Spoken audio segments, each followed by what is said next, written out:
Welcome to AKY study point. AKY study point में आप सभी लोगों का स्वागत है।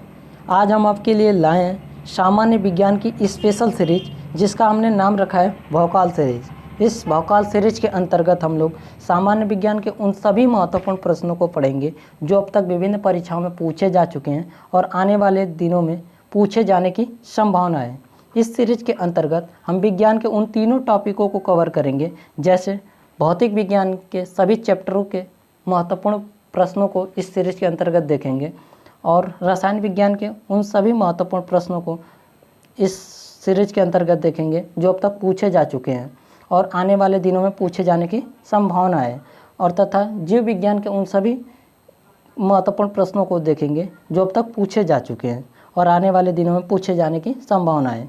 अर्थात हम कह सकते हैं कि इस सीरीज के अंतर्गत पूरा संपूर्ण विज्ञान के प्रश्नों को सॉल्व किया जाएगा जो अब तक विभिन्न परीक्षाओं में पूछे जा चुके हैं। तो आज की वीडियो में हम लोग 60+ क्वेश्चनों को सॉल्व करेंगे। इन 60+ क्वेश्चनों में आप कितने क्वेश्चनों के सही आंसर दे पाते हैं हमें कमेंट बॉक्स में कमेंट करके ज़रूर बताइएगा। अगर आप हमारे चैनल पर नए हैं तो चैनल को सब्सक्राइब, वीडियो को लाइक करना ना भूलें। तो चलिए शुरू करते हैं आज की वीडियो। आज का हमारा पहला क्वेश्चन पूछा है, भार का एसआई मात्रक क्या होता है। तो भार का एसआई मात्रक क्या होता है? न्यूटन होता है। ठीक है। अब हमारा अगला क्वेश्चन है, संवेग की इकाई क्या होती है। संवेग की इकाई पूछा है तो सबसे पहले आप जान लीजिए संवेग होता क्या है।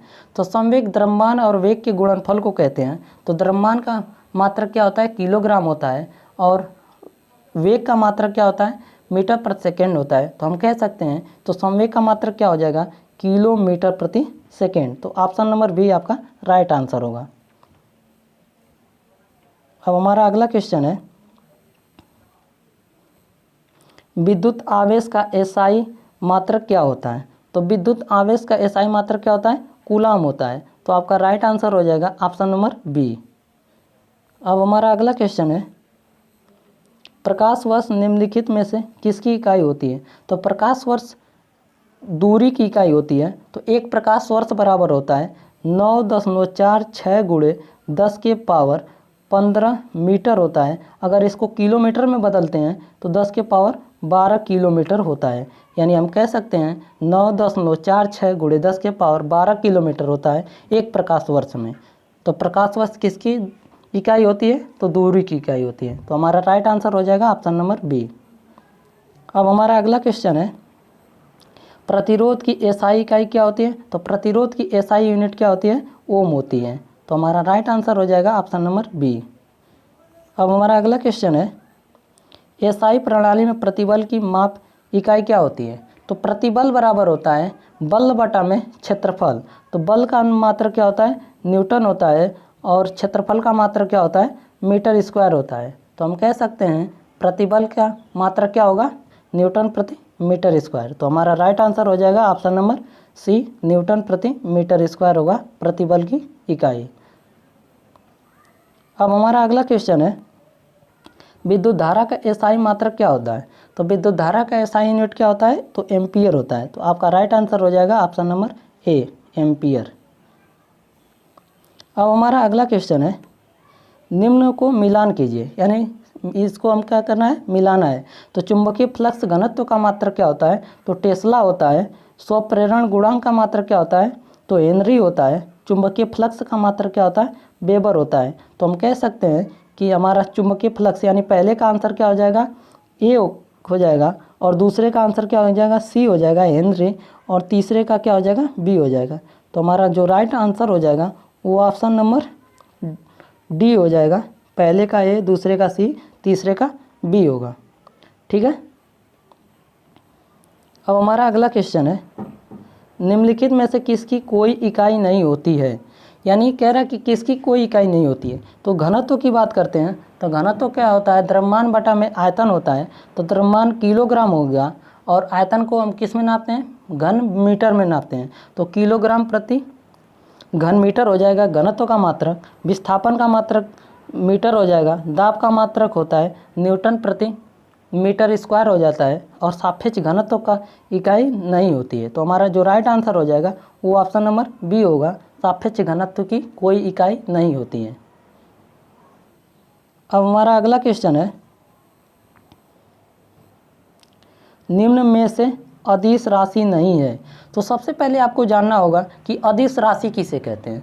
वे राशियां जिसमें परिमाण तो होता है पर दिशा नहीं होती है उसे अदिश राशि कहते हैं। और सदिश राशि किसे कहते हैं, जिसमें परिमाण के साथ साथ दिशा की भी आवश्यकता होती है, उसे सदिश राशि कहते हैं। तो हमसे पूछा कि निम्न में से अदिश राशि नहीं है, तो आपका जो आयतन है वो अदिश राशि है, द्रव्यमान क्या है आपका अदिश राशि है, लंबाई आपका क्या है अदिश राशि है, लेकिन आपका जो बल है वो क्या है सदिश राशि है। तो हमारा राइट आंसर हो जाएगा ऑप्शन नंबर सी, बल। बल क्या है सदिश राशि है। अब हमारा अगला क्वेश्चन है, एम्पियर सेकेंड किसकी इकाई होती है। तो एम्पियर सेकेंड तो आप जानते हैं क्यू बराबर होता है आई टी। तो आई आपका क्या हो गया एम्पियर हो गया, टी आपका क्या हो गया समय हो गया, समय को का मात्रा क्या होता है सेकेंड। तो हम कह सकते हैं क्यू आपका क्या है आवेश है, तो आपका एम्पियर सेकेंड किसकी इकाई होगी तो आवेश का इकाई होगी एम्पियर सेकेंड। ठीक है, तो आपका राइट आंसर हो जाएगा आवेश। अब हमारा अगला क्वेश्चन है, गैलन सामान्यतः डॉट डॉट इस्तेमाल किया जाता है। तो गैलन जो होता है वो आयतन की माप के लिए यूज किया जाता है। तो हमारा जो राइट आंसर हो जाएगा आयतन की माप के रूप में गैलन का उपयोग किया जाता है। तो आपका राइट आंसर हो जाएगा ऑप्शन नंबर सी। अब हमारा अगला क्वेश्चन है, अनौपचारिक रूप से खगोलीय दूरी को व्यक्त करने के लिए लंबाई की कौन सी इकाई का प्रयोग किया जाता है। तो अनौपचारिक रूप से खगोलीय दूरी को व्यक्त करने के लिए हम किसका प्रयोग करते हैं प्रकाश वर्ष का प्रयोग करते हैं। तो एक प्रकाश वर्ष बराबर होता है 9.46 × 10 के पावर 15 मीटर या 10 के पावर 12 किलोमीटर होता है। तो हमारा जो राइट आंसर हो जाएगा वो ऑप्शन नंबर सी हो जाएगा। अब हमारा अगला क्वेश्चन है, दबाव की एसआई इकाई क्या होती है। तो दबाव बराबर होता है या आप कह सकते हैं दाब बराबर होता है F/A। एफ आपका क्या है बल है, बल का मात्रक क्या होता है न्यूटन होता है। ए आपका क्या है एरिया अर्थात क्षेत्रफल है, क्षेत्रफल का मात्रक क्या होता है मीटर स्क्वायर होता है। तो आप कह सकते हैं दाब का मात्रक क्या हो जाएगा न्यूटन प्रति वर्ग मीटर हो जाएगा। तो आपका राइट आंसर हो जाएगा ऑप्शन नंबर सी, न्यूटन प्रति वर्ग मीटर हो जाएगा दबाव की एसआई यूनिट। अब हमारा अगला क्वेश्चन है, अगला क्वेश्चन भी वही पूछा है कि दाब का एसआई मात्रक क्या होता है। तो दाब का देखिए एसआई मात्रक तो आपने पढ़ा कि न्यूटन प्रति वर्ग मीटर होता है, लेकिन ऑप्शन में न्यूटन प्रति वर्ग मीटर नहीं दिया गया है। तो दाब की एक और एसआई यूनिट होती है जिसे आप पास्कल कहते हैं। तो दाब की एसआई यूनिट क्या होगी पास्कल हो जाएगी। तो आपका राइट आंसर हो जाएगा ऑप्शन नंबर सी। अगला हमारा क्वेश्चन है, डॉट डॉट पृथ्वी से लेकर सूर्य तक की अनुमानित दूरी की लंबाई की यूनिट क्या होती है। यानी कह रहा है पृथ्वी से लेकर सूर्य तक की अनुमानित दूरी को किस यूनिट में नापते हैं। तो आपका राइट आंसर हो जाएगा option number B, astronomical unit में नापा जाता है पृथ्वी से लेकर सूर्य की अनुमानित दूरी। तो आपका राइट आंसर हो जाएगा ऑप्शन नंबर बी। अब हमारा अगला क्वेश्चन है, बल अर्थात फोर्स की एसआई यूनिट क्या होती है। तो आप सभी लोग जानते हैं कि बल की एसआई यूनिट क्या होती है न्यूटन होती है। तो आपका राइट आंसर हो जाएगा न्यूटन। अब हमारा अगला क्वेश्चन है, निम्नलिखित में से कौन सी मात्रा और उसकी एसआई इकाई सही रूप से सुमेलित नहीं है। तो फ्रीक्वेंसी की मात्रक क्या होता है हर्ट्ज होता है, मैग्नेटिक फ्लक्स का क्या होता है मैग्नेटिक फ्लक्स का मात्रक वेबर होता है न कि टेस्ला होता है, प्रेशर का पास्कल होता ही है आप जानते ही हैं, इलेक्ट्रिक कंडक्टेंस अर्थात चालकता की इकाई क्या होती है सीमेंस होती है। तो आपका जो राइट आंसर हो जाएगा जो सुमेलित नहीं है वो ऑप्शन नंबर बी हो जाएगा, मैग्नेटिक फ्लक्स का मात्रक क्या होता है वेबर होता है न कि टेस्ला होता है। टेस्ला किसका मात्रक होता है मैग्नेटिक फ्लक्स घनत्व का मात्रक टेस्ला होता है। तो आपका राइट आंसर हो जाएगा ऑप्शन नंबर बी। अब हमारा अगला क्वेश्चन है, विस्थापन की एसआई इकाई क्या होती है। तो विस्थापन की एसआई यूनिट की क्या होती है तो मीटर होती है। तो आपका राइट आंसर हो जाएगा ऑप्शन नंबर ए। अब हमारा अगला क्वेश्चन है, विभवांतर की एसआई यूनिट क्या होती है। तो विभवांतर की एसआई यूनिट क्या होती है वोल्ट होती है। तो आपका राइट आंसर हो जाएगा ऑप्शन नंबर सी, वोल्ट। अब हमारा अगला क्वेश्चन है, शक्ति की अंतर्राष्ट्रीय इकाई क्या होती है? तो शक्ति की अंतर्राष्ट्रीय इकाई क्या होती है? तो वाट होती है। तो आपका राइट आंसर हो जाएगा ऑप्शन नंबर ए, वाट। अब हमारा अगला क्वेश्चन है, क्वेश्चन नंबर 22 है, स्मॉल जी के मान की एसआई इकाई वही है जो कि एसआई इकाई है, यानी कह रहा है स्मॉल जी की जो इकाई एसआई इकाई है वही और किसकी एसआई इकाई होती है? तो हम जानते हैं स्मॉल जी की इकाई क्या होती है? मीटर प्रति सेकंड स्क्वायर होती है। तो मीटर प्रति सेकंड स्क्वायर किसकी इकाई होती है? त्वरण की। त्वरण की इकाई क्या होती है? मीटर प्रति सेकंड स्क्वायर। तो हम कह सकते हैं स्मॉल जी और त्वरण की इकाई समान होती है। तो आपका राइट आंसर हो जाएगा ऑप्शन नंबर डी, त्वरण। अब हमारा अगला क्वेश्चन है, निम्नलिखित में से किन भौतिक मात्राओं की इकाई एक समान है? तो कह रहा है कि निम्नलिखित में से किन भौतिक मात्राओं की इकाई क्या होती है? एक समान होती है। तो कार्य की इकाई जूल होती है, ऊर्जा की भी क्या होती है? जूल होती है। बल का मात्रक क्या होता है? न्यूटन होता है। दाब का मात्रक क्या होता है? न्यूटन प्रति मीटर स्क्वायर होता है। बल का मात्रक न्यूटन, संवेग का मात्रक किलोग्राम मीटर प्रति सेकेंड होता है, और बल का मात्रक न्यूटन, कार्य का मात्रक जूल। तो इसमें किसकी इकाई समान होती है? कार्य और ऊर्जा की इकाई समान होती है। दोनों की इकाई क्या होती है? जूल होती है। ठीक है। अब हमारा अगला क्वेश्चन है, न्यूटन मीटर स्क्वायर प्रति किलोग्राम स्क्वायर की एसआई इकाई किसकी है? कह रहा है न्यूटन मीटर स्क्वायर प्रति किलोग्राम स्क्वायर किसकी इकाई होती है? तो हम जानते हैं कि गुरुत्वाकर्षण के सार्वभौमिक नियतांक का मात्रक क्या होता है? न्यूटन मीटर स्क्वायर प्रति किलोग्राम स्क्वायर होता है। यानी गुरुत्वाकर्षण के सार्वभौमिक नियतांक अर्थात कैपिटल जी का मान होता है 6.67 × 10⁻11 होता है न्यूटन मीटर स्क्वायर प्रति किलोग्राम स्क्वायर। तो आपका राइट आंसर हो जाएगा ऑप्शन नंबर डी, गुरुत्वाकर्षण के सार्वभौमिक नियतांक अर्थात कैपिटल जी। इसका मान कितना होता है? 6.67 × 10⁻11 न्यूटन मीटर स्क्वायर प्रति किलोग्राम स्क्वायर। ठीक है। अब हमारा अगला क्वेश्चन है, प्रतिरोधकता की इकाई एसआई इकाई क्या होती है? प्रतिरोधकता आप जानते हैं रो बराबर क्या होता है? रो बराबर होता है RA/L होता है। तो इसके प्रतिरोधकता की एसआई यूनिट अगर हो जाएगी, आप बात करते हैं तो ओम मीटर हो जाएगी। तो आपका राइट आंसर हो जाएगा option number A, ohm metre. अब हमारा अगला क्वेश्चन है, ... चाल की अंतर्राष्ट्रीय इकाई क्या है? तो कह रहा है चाल की अंतर्राष्ट्रीय एसआई यूनिट पूछ रहा है। चाल आप जानते हैं मीटर पर सेकंड में नापी जाती है। तो आपका राइट आंसर हो जाएगा मीटर प्रति सेकंड। चाल का मात्रक यही होता है और वेग का भी मात्रक यही होता है, मीटर प्रति सेकंड। अब हमारा अगला क्वेश्चन है, निम्नलिखित में से किन दो भौतिक राशियों की इकाई एक ही है? यानी कह रहा है किन दो भौतिक राशियों की इकाई क्या आती है? समान है। तो दाब का मात्रक न्यूटन प्रति मीटर स्क्वायर, बल का मात्रक न्यूटन होता है। बल का मात्रक न्यूटन, दाब का मात्रक न्यूटन प्रति मीटर स्क्वायर, बल का मात्रक न्यूटन, गति का मात्रक हम मीटर पर सेकंड कह सकते हैं। बल का मात्रक क्या होता है? न्यूटन होता है। भार का मात्रक क्या होता है? न्यूटन होता है। तो हम कह सकते हैं कि बल और भार का मात्रक क्या होते हैं? एक एसआई यूनिट समान होती है। तो हमारा राइट आंसर हो जाएगा ऑप्शन नंबर डी। अब हमारा अगला क्वेश्चन है, ...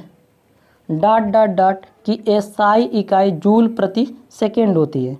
जूल प्रति सेकेंड, तो हम शक्ति बराबर जानते हैं P बराबर होता है W/T होता है। W क्या हमारा है? कार्य है, यानी कार्य बटा में समय होता है। शक्ति बराबर क्या होता है? कार्य बटा में समय, या कह सकते हैं एकांक समय में किया गया कार्य को क्या कहते हैं? शक्ति कहते हैं। कार्य का मात्रक जूल होता है, समय का मात्रक सेकंड होता है। तो हम कह सकते हैं हमारा राइट आंसर हो जाएगा शक्ति। जूल प्रति सेकंड किसका मात्रक है? शक्ति का मात्रक है। अब हमारा अगला क्वेश्चन है, त्वरण की एसआई इकाई क्या होती है? त्वरण होता है हमारा वेग परिवर्तन की दर को क्या कहते हैं? त्वरण कहते हैं। तो मीटर प्रति सेकंड स्क्वायर होता है त्वरण का मात्रक। तो हमारा राइट आंसर हो जाएगा ऑप्शन नंबर सी, मीटर प्रति सेकंड स्क्वायर। अब हमारा अगला क्वेश्चन है, निम्न में से कौन सी तापमान की एसआई इकाई होती है? तो तापमान की एसआई यूनिट क्या होती है? केल्विन होती है। तो आपका राइट आंसर हो जाएगा ऑप्शन नंबर डी, केल्विन। तापमान की एसआई यूनिट क्या होती है? केल्विन। यहाँ पे बहुत से बच्चे गलती ये कर देते हैं कि तापमान की एसआई यूनिट क्या मारते हैं? सेल्सियस मार देते हैं, जो कि बिल्कुल गलत है। तो तापमान की एसआई यूनिट क्या होती है? केल्विन होती है। तो आपका राइट आंसर हो जाएगा ऑप्शन नंबर डी। ये यहाँ पे आप लोग ध्यान दीजिएगा। अब हमारा अगला क्वेश्चन है, दी गई भौतिक राशियों में से क्या सापेक्ष राशि नहीं है? तो कह रहा है दी गई भौतिक राशियों में से कौन सी सापेक्ष राशि नहीं है? तो आपका जो राइट आंसर हो जाएगा वो ऑप्शन नंबर ए हो जाएगा, समय। समय आपका क्या है? सापेक्ष राशि नहीं है। अब हमारा अगला क्वेश्चन है, निम्न में से किस युग्म की इकाई समान नहीं होती है? यानी किसकी इकाई समान नहीं होती है? चाल का मात्रक मीटर प्रति सेकंड, वेग का मात्रक मीटर प्रति सेकंड, कार्य का मात्रक जूल होता है, ऊर्जा का मात्रक जूल होता है, दूरी का मात्रक मीटर होता है, विस्थापन का मात्रक भी मीटर होता है, बल का मात्रक न्यूटन होता है और दाब का मात्रक न्यूटन प्रति मीटर स्क्वायर होता है। तो हम कह सकते हैं बल और दाब का मात्रक इसमें समान नहीं है। तो हमारा राइट आंसर हो जाएगा ऑप्शन नंबर डी, बल और दाब। बल का मात्रक क्या होता है? न्यूटन होता है और दाब का मात्रक क्या होता है? न्यूटन प्रति मीटर स्क्वायर होता है। तो आपका राइट आंसर हो जाएगा ऑप्शन नंबर डी, बल और दाब। अब हमारा अगला क्वेश्चन है, मंदता की अंतर्राष्ट्रीय एसआई इकाई क्या होती है? मंदता की अंतर्राष्ट्रीय इकाई क्या होती है? SI unit. मंदता, तो वेग में कमी को क्या कहते हैं? मंदता कहते हैं। तो हमारा जो राइट आंसर हो जाएगा वो ऑप्शन नंबर डी हो जाएगा, मीटर प्रति सेकंड स्क्वायर हो जाएगा मंदता की एसआई यूनिट। अब हमारा अगला क्वेश्चन है, 1 पास्कल बराबर कितना होता है? कह रहा है 1 पास्कल बराबर कितना होता है? तो 1 पास्कल बराबर होता है 1 न्यूटन प्रति मीटर स्क्वायर होता है 1 पास्कल बराबर। अब हमारा अगला क्वेश्चन है, निम्नलिखित का सही मिलान करना है। यानी वाट का अगर मिलान करते हैं तो 1 वाट, यानी वाट किसका इकाई है? शक्ति का। शक्ति अर्थात हम कह सकते हैं 1 वाट यानी 1 न्यूटन मीटर प्रति सेकंड होगा। किलोवाट मतलब होता है 1000 वाट। 1 किलोवाट घंटा बराबर होता है 3.6 × 10⁶ जूल। 1 HP बराबर होता है 746 वाट। तो आपका जो राइट आंसर हो जाएगा, यानी पहले का ए, दूसरे का सी, तीसरे का बी और चौथे का डी। तो आपका राइट आंसर हो जाएगा ऑप्शन नंबर 1। ठीक है। अब हमारा अगला क्वेश्चन है, तरंगदैर्ध्य का एसआई मात्रक क्या होता है? तरंगदैर्ध्य का एसआई मात्रक क्या होता है? तरंगदैर्ध्य आप की बात करते हैं, तरंगदैर्ध्य किसे कहते हैं? तरंगदैर्ध्य हम कहते हैं यानी दो श्रृंगों के बीच की दूरी को क्या कहते हैं? तरंगदैर्ध्य। लेम्डा को हम किस में मापते हैं? तो लेम्डा को हम मीटर में मापते हैं। तो आपका राइट आंसर हो जाएगा मीटर। तरंगदैर्ध्य का मात्रक क्या होता है? एसआई यूनिट मीटर होता है। हर्ट्ज किसका मात्रक होता है? फ्रीक्वेंसी, आवृत्ति का मात्रक होता है। तो आपका राइट आंसर हो जाएगा ऑप्शन नंबर डी, मीटर। अब हमारा अगला क्वेश्चन है, इनमें से कौन सा एसआई इकाई में मोल का प्रतीक है? तो मोल का प्रतीक आप जानते हैं MOL होता है। आपका राइट आंसर हो जाएगा ऑप्शन नंबर बी। विद्युत ऊर्जा व्यय का वाणिज्यिक मात्रक क्या होता है? यानी विद्युत ऊर्जा व्यय का जो वाणिज्यिक मात्रक होता है वो किलोवाट घंटा होता है। तो आपका राइट आंसर हो जाएगा ऑप्शन नंबर ए, किलोवाट घंटा। अब हमारा अगला क्वेश्चन है, मात्रक कूलाम प्रति सेकेंड का दूसरा नाम क्या है? जो मात्रक कह रहा है कूलाम प्रति सेकेंड का दूसरा नाम क्या है? तो हम जानते हैं Q बराबर क्या होता है? IT होता है। तो यहाँ से अब I बराबर अब निकालेंगे Q/T। तो Q अर्थात आवेश, आवेश का मात्रक कूलाम, कूलाम हो जाएगा, और टी अर्थात समय, समय का मात्रक सेकेंड, कूलाम प्रति सेकेंड का अन्य नाम क्या हो जाएगा, एम्पियर हो जाएगा। तो आपका राइट आंसर हो जाएगा ऑप्शन नंबर बी, एम्पियर।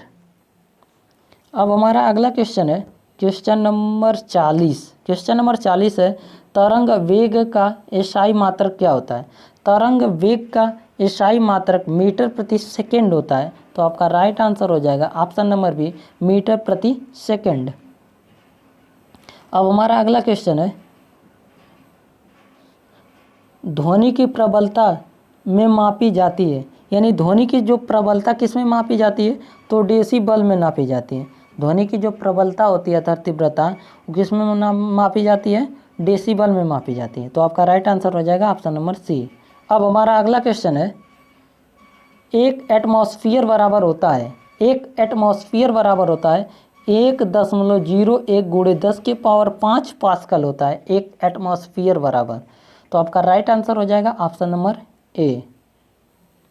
अब हमारा अगला क्वेश्चन है, एक हार्स पावर किसके बराबर होता है। तो एक हार्स पावर बराबर क्या होता है, 746 वाट होता है ब्रिटिश प्रणाली में। अगर मीट्रिक प्रणाली की बात करते हैं तो 735.5 होता है मीट्रिक प्रणाली में। तो हमसे इसमें सभी क्या किस में दिया गया, ब्रिटिश प्रणाली में सभी दिए गए हैं। तो हम कह सकते हैं हमारा एक हार्स पावर बराबर 746 वाट होगा।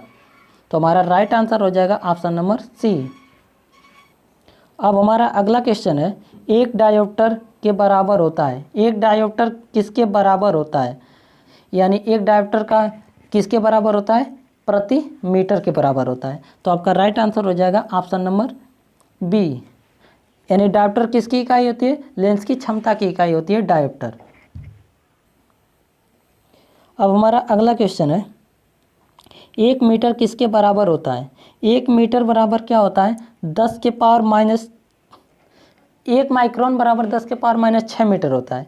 यानी एक माइक्रोन बराबर क्या होता है, 10 के पावर माइनस 6 मीटर होता है। अब हमसे पूछा कि एक मीटर बराबर क्या होगा, एक मीटर बराबर हो जाएगा 1/10 के पावर माइनस 6 माइक्रोन। अब इसको ऊपर ले जाएंगे तो क्या हो जाएगा, एक मीटर बराबर हो जाएगा 10 के पावर 6 माइक्रोन हो जाएगा।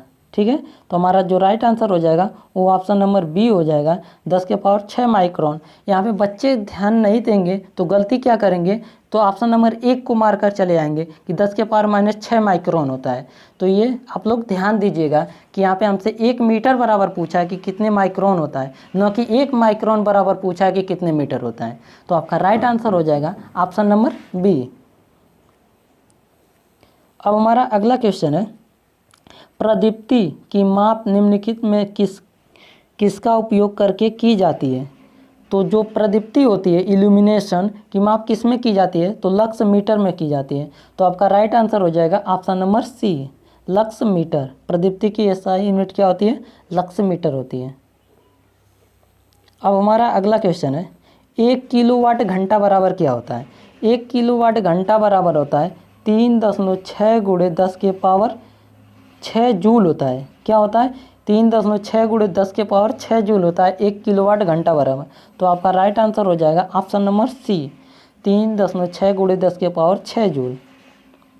अब हमारा अगला क्वेश्चन है, 1 किलोवाट बराबर क्या होता है। 1 किलोवाट शक्ति किसके बराबर होती है, 1000 वाट के। तो आपका राइट आंसर हो जाएगा ऑप्शन नंबर डी, 1000 वाट। अब हमारा अगला क्वेश्चन है, अब कह रहा है 5.5 किलोवाट घंटा बराबर किसके बराबर होगा। तो हम जानते हैं एक किलोवाट घंटा बराबर कितना होता है, 3.6 गुणे 10 के पावर 6 जूल होता है। तो इसको हम सॉल्व करेंगे, इस हमसे कितना पूछा है 5.5, तो हम इसमें 5.5 से गुणा कर लेंगे, तब इसको सॉल्व कर देंगे तो हमारा आएगा 19.8 गुणे 10 के पावर 6 जूल आएगा, 5.5 किलोवाट घंटा बराबर। तो आपको यहाँ पे ध्यान देना है कि 1 किलोवाट घंटा आपको याद रखना होगा कि 1 किलोवाट घंटा बराबर कितने जूल के बराबर होता है। तो 1 किलोवाट घंटा बराबर होता है 3.6 गुणे 10 के पावर 6 जूल। आपसे जितना भी पूछेगा उसमें आप मल्टीपल कर दीजिएगा तो आपका राइट आंसर आ जाएगा। ठीक है, 1 न्यूटन बराबर क्या होगा, 1 किलोग्राम गुणे 1 मीटर प्रति सेकेंड हो जाएगा। तो आपका राइट आंसर हो जाएगा ऑप्शन नंबर बी।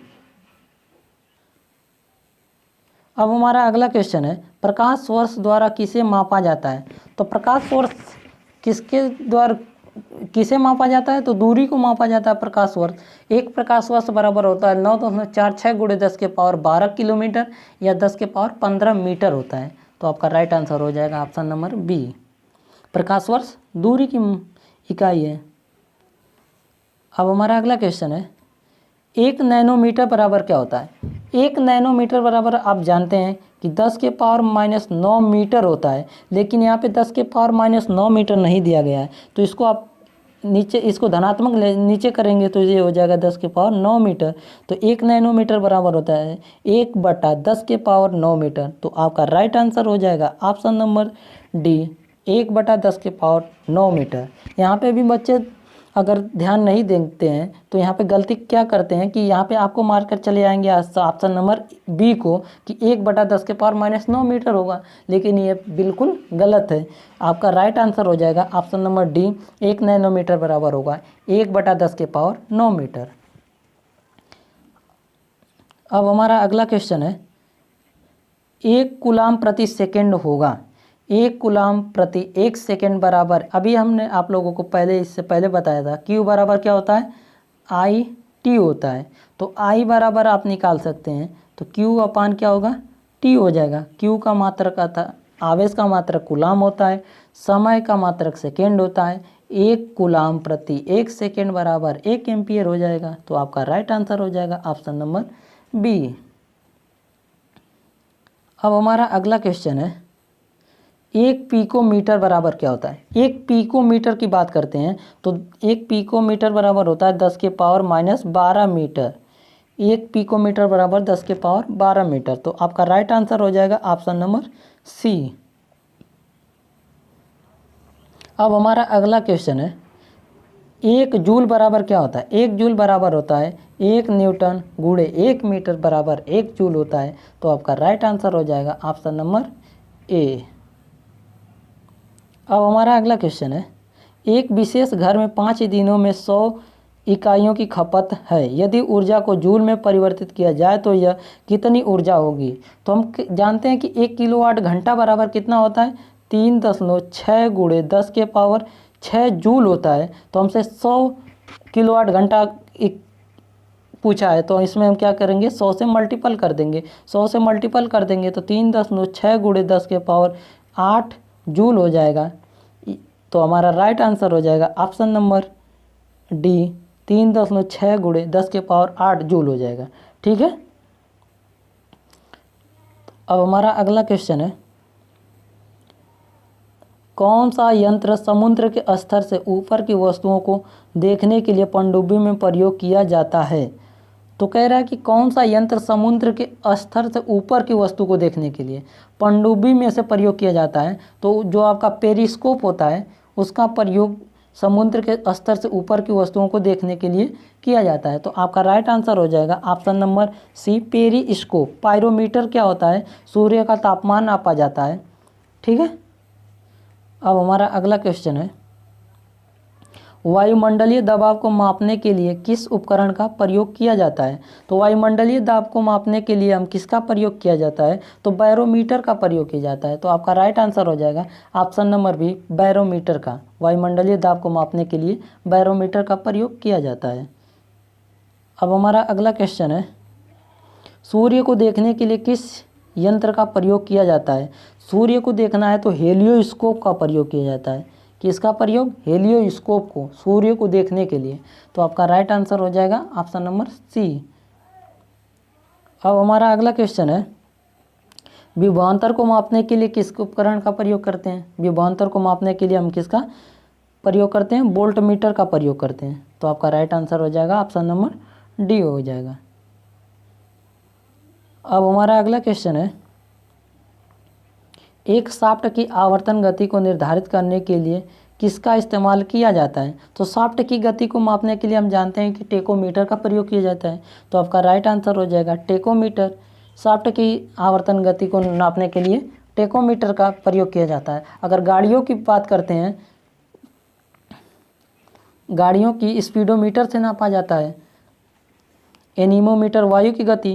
क्रोनोमीटर जो होता है वो समुद्री जहाज़ों में लगाया जाता है क्रोनोमीटर से समय का पता लगाने के लिए। तो आपका राइट आंसर हो जाएगा ऑप्शन नंबर बी। अब हमारा अगला क्वेश्चन है, विभवमापी मूलतः एक है। विभवमापी कैसा उपयंत्र है? विभवमापी से क्या नापा जाता है? मापक यंत्र है। इससे क्या विभवमापी अर्थात वोल्टमीटर कह सकते हैं। इससे क्या वोल्टेज में मापा जाता है? तो आपका राइट आंसर हो जाएगा मापक उपकरण है। विभवमापी कैसा उपकरण है? मापक उपकरण है। तो आपका राइट आंसर हो जाएगा ऑप्शन नंबर ए। अब हमारा अगला क्वेश्चन है, इनमें से किस उपकरण में विद्युत धारा मापा जाता है? तो विद्युत धारा मापने के लिए आप जानते हैं एमीटर से नापा जाता है। तो आपका राइट आंसर हो जाएगा एमीटर। एमीटर से विद्युत धारा को मापा जाता है। अब हमारा अगला क्वेश्चन है और आज की वीडियो का अंतिम क्वेश्चन है, क्वेश्चन नंबर 64। एमीटर है। एमीटर क्या है? आपके लिए ऑप्शन है, को परिपथ में श्रेणी में संयोजित किया जाता है, सही है। यानी एमीटर को विद्युत के परिपथ में श्रेणी क्रम में जोड़ा जाता है, ये भी सही है।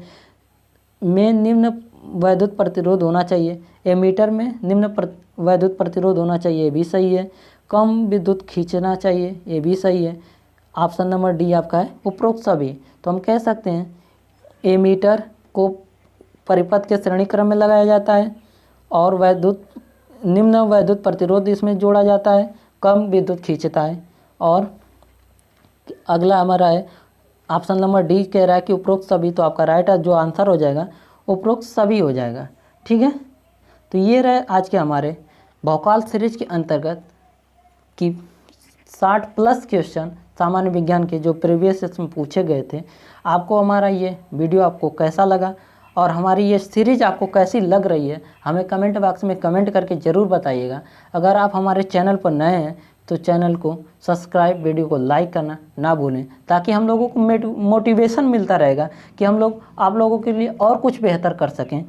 और अपना सुझाव हमें ज़रूर दीजिएगा कि आपको वीडियो कैसी लग रही है, इसमें और क्या सुधार करने की ज़रूरत है, ताकि हम आने वाले दिनों में आप लोगों को और से बेहतर कंटेंट उपलब्ध कराने की कोशिश करें। अब मिलते हैं अगले वीडियो में, तब तक के लिए धन्यवाद।